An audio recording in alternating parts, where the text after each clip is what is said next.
Hey everyone, and welcome back to episode 27 of CNY Conversations. I am Jason Klink, and today I am hosting solo. And I wanted to make this podcast today based on a concept that I came up with that I've done a piece of content before, but it was about being from Generation X and growing up in the 80s. So I thought, why not do a podcast episode about growing up in the 80s in Central New York? And more suggestions of this has come in front of me as I started thinking about this concept. A cousin of mine had posted a meme that said, my kids are always complaining there's nothing to do. And my reply is, your grandparents didn't even know where I was from 1983 to 1988, which made me kind of laugh. And then the last part of the meme was, now go outside and find two sticks to play with. I think that's so appropriate of growing up in the 80s in Central New York and some of the stuff that we did and didn't do or got away with. And just today, as I'm recording this podcast, I saw a news clip about a brand new indoor roller skating rink that's opening up in Liverpool. And I started thinking about, man, all those Saturdays I spent at Sportsorama in Mattydale. And for some of the older millennials, you may remember it as Dance and Skate, but Sportsorama, that was a place to be on Saturdays.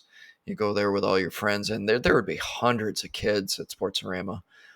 Some playing video games, some actually roller skating or floating back and forth in between the two. And it was just a really cool time. It was a great way to meet up with friends or make new friends. And if you start to become a teenager, maybe finding a girlfriend or a boyfriend. Um, but that was just one of the highlights of growing up back then because, didn't have streaming content to watch and binge watch shows. You had to wait week to week to see the new episode of your very favorite show. It was one of those things where the baby boomers that were our parents expected us to fend for ourselves, to go out and make our own fun. I don't know how many pickup games of basketball and baseball that I played over the years. It was just, you went, and especially in the summertime. Summertime, man, you woke up and usually wake up 10, 11 in the morning because, you had to get 12 or 14 hours of sleep. But you would wake up 10 or 11 in the morning and maybe watch some Saturday morning cartoons or, if it's summertime and it's summer break from school, you were out the door at noon. And if you came back for lunch, the parents were lucky to see you. And if you didn't, you were expected to come back for dinner because if you weren't at the dinner table, you didn't eat dinner. You didn't get the choice of having leftovers later on because once the kitchen was closed, the kitchen was closed. So, we spent a lot of time outside and, we were fortunate enough in the neighborhood that I grew up in, that, there was a park and a park pool, and we would just spend hours and hours either swimming or, playing basketball or being in the park, riding bikes. I don't know how many miles I put on a bicycle over the years growing up, and just exploring the area. Not that we went too far out of our neighborhood, and it was always a big deal too. I remember being probably 14 years old, and up to that point, we weren't allowed to cross the highway. We called it, which was Route 11. It's not really a highway, but it's 4 lanes of traffic coming through town. And until you were old enough, you weren't allowed to go across the highway. And I remember being 14 and getting on the bike and finally being allowed to go explore the other side, other side of town, and which for me got me closer to the fire station, which where ultimately I wanted to be. But usually we were riding our bikes around the same probably 4 or 5 street area, and all of our friends were in that same 4 or 5 street area. And until we got to junior high and high school, and you started meeting kids from North Syracuse and Cicero, your core group of friends were in that 4 or 5 street area, and these are friends that still connected to 30 years later or 40 years later, and it's pretty amazing. And as I record this, I mean, I even had a lunch meeting yesterday for a guy that grew up in my neighborhood that I've known for 30 or 40 years, and it's still connected to, which is just pretty awesome. One of the things I can remember doing as a, probably a 10, 8, 9, 10, 11-year-old boy was there was a creek that ran down past the end because our street was a dead end. And once you got into the 400 block of the street was a dead end. And there was a creek there and a lot of woods, and the woods kind of went between our neighborhood and the highway, the real highway 81. And so we would spend a lot of time, exploring those woods and being in the creek. And I mean, the thought process at the time was that creek was just as polluted as Onondaga Lake. I, I'm still I didn't grow any extra ears or any extra appendages, so I'm not sure how polluted it was, but I wasn't smart enough to stay out of the water a lot of the times. And we'd be in there getting crayfish, the crawfish, whatever way you want to pronounce it, because there used to be a ton of those. So we'd, you know, catch those because we had nothing better to do. Walk up and down the creek. There was a path that went through there. And eventually, as we became teenagers, they put in a bike path that went from 7 North Street to Northern Lights Plaza, which was kind of cool for us because we could get on that bike path and kind of go back and forth. And it was kind of a quick way to get to Kmart Plaza. And back in the day, that was a place to shop. That was a bustling area, and there was a movie theater there that ended up closing and getting tore down in the last, I don't know, probably decade or so. But there was always places to explore and things to do. And I think our current generation of kids just they explore with, let me grab it, but they explore with this, whatever's on TikTok or Instagram. That's what they explore with, which is kind of a shame. And I watch my stepdaughters go out for the school bus, and they don't they don't know how to have conversations. They don't know a lot of times they just don't relate well to each other. And until somebody kind of breaks the ice, they just don't have conversations, and they stay on the phone and they scroll. And I think that, man, I think the best thing that we have as kids is a sense of imagination and going out and exploring. And I think our current generation of kids they just don't have that, or a lot of them don't have that. It's a damn shame because, man, the most fun we ever had growing up in the 80s in central New York was, having that sense of imagination to go out and explore and, just seeing what you could get into. Sometimes it was trouble, sometimes it wasn't. And But even if you did get in trouble, like all the parents talked to each other, all the parents knew each other. So you couldn't get really far if you did get in trouble or if you got in a fight or something like that. That by the time you did get home, your parents probably knew about it, and it just depends on how much they wanted to address the situation. Uh, based on what they knew about the situation. But it's even now, back then the technology, like I said, wasn't there. So you either had a call on the house phone that hung on the wall, or you went out. If you wanted to find your friends, you went and knocked on the door of your friend's house to see what they were doing and what they were up to, and if they wanted to, if you're a younger kid, come out and play, or if you're a young teenager, go out and see what kind of adventures you could have. I think that generations now just kind of miss that, and I sound very old. And sure, I turn 50 here this year, so I guess I am old according to AARP. But um, it's really amazing how I think how much our current generation kids kind of miss out on that. And if you don't take as a parent, you don't take that effort to get them out exploring, they're really never going to have that sense. My wife and I are very avid campers during the summer, and we really encourage the kids to embrace the love of camping and going out and being in the woods or being near a lake or really having a good time just being outside, and put the phones away. Let's do something fun. Let's go out and kayak, or let's go out and hike.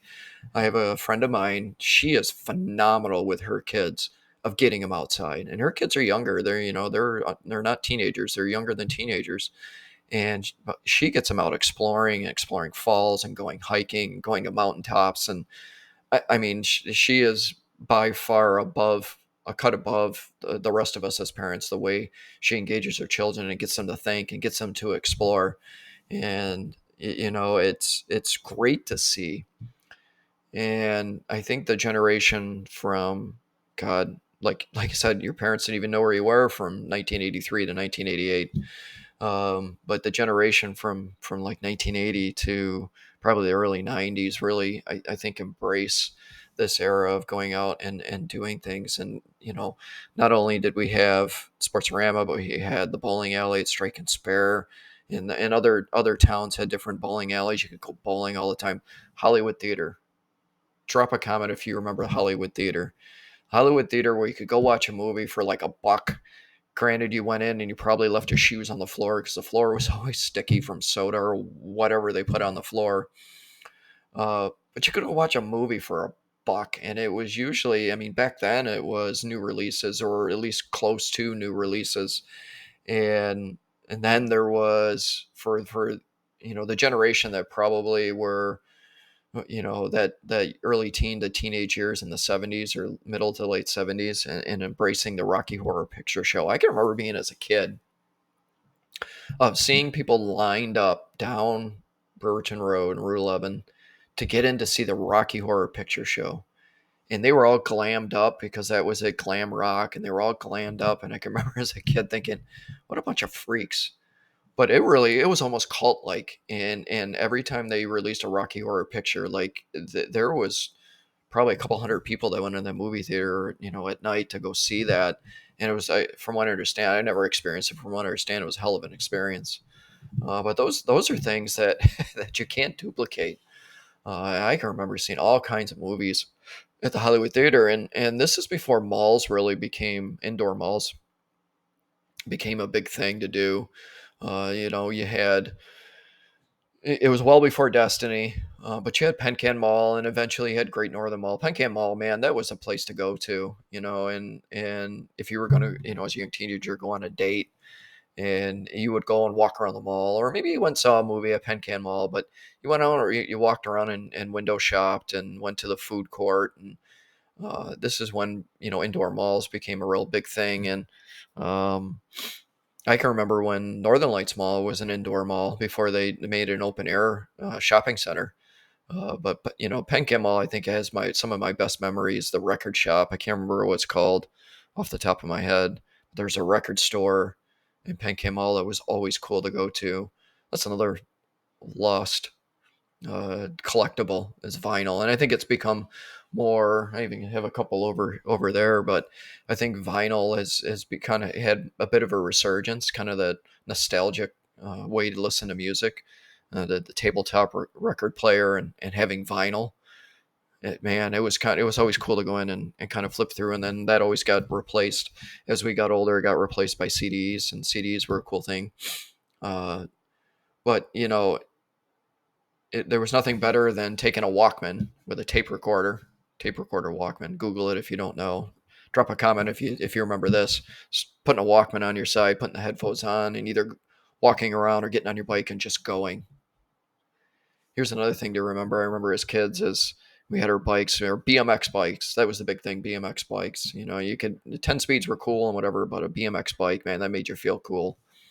And we would take plastic cups and cut out a part of the plastic cup, tape it to the bar, the back wheel, and let that plastic piece of plastic sit there and flap, so it sounded, made that clicking sound, made it sound like you were on a motor on your BMX bike. I mean, it was like a cool thing to do. I don't know how many driveway pickup basketball games my brothers and I played with our friends. There'd be, God, a dozen of us, and we didn't have a big driveway. And I remember like the proudest moment my old man had, and he was pretty handy back in the day, and he had made a basketball hoop. I didn't want to spend the money on a true hoop, maybe you put in the ground or on the garage, but he made a basketball hoop. He made the backboard. He attached the basketball rim to it.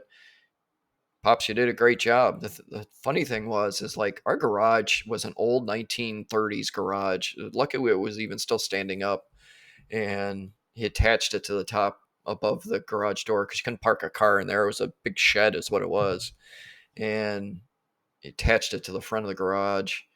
And the the height of the basketball hoop was like 6 foot. It not anywhere near regulation. But, as 10-year-olds and you're less than 5 foot tall, or maybe just 5 foot tall, it was a cool thing. So you could play basketball for hours. And then as you got older and became a teenager and you became tall enough, you could jam on the basketball hoop to eventually we jammed on it so much as teenagers that it broke. But that thing lasted a good 10 years. I mean, it had to have. And it just gave us something new. Now you could go down to the park and play basketball, but you had to wait your turn. Usually there's a large group of people, usually older teenagers, taking up the basketball court that was there. So it was tough to like have those pickup games. But that driveway basketball pickup game, it was a lot of fun, man. We got a ton, and we would get jazzed up about SU basketball. And back then, all the games they won, and they eventually won a national championship. And what was it, '02? But we would watch a basketball game for SU and run outside and play our own basketball game. We would play backyard wiffle ball or baseball. These are just all the things, man. What a childhood we had growing up in the '80s.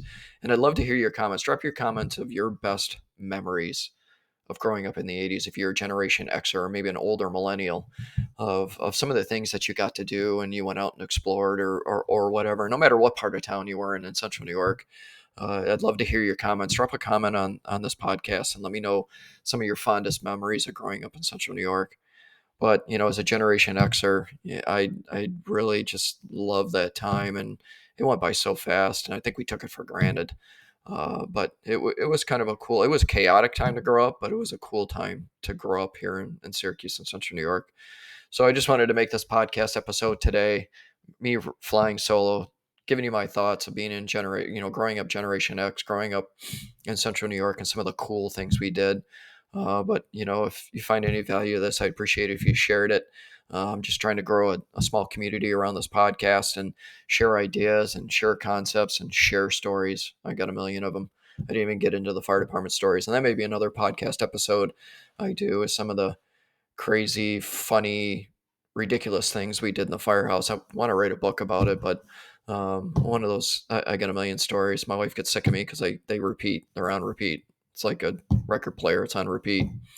So anyways, with that, I appreciate taking the time to join me on the podcast today. If you're listening or watching the video, but like I said, please share it, drop a comment. And until next time, take care of yourselves, take care of each other. Have a great day.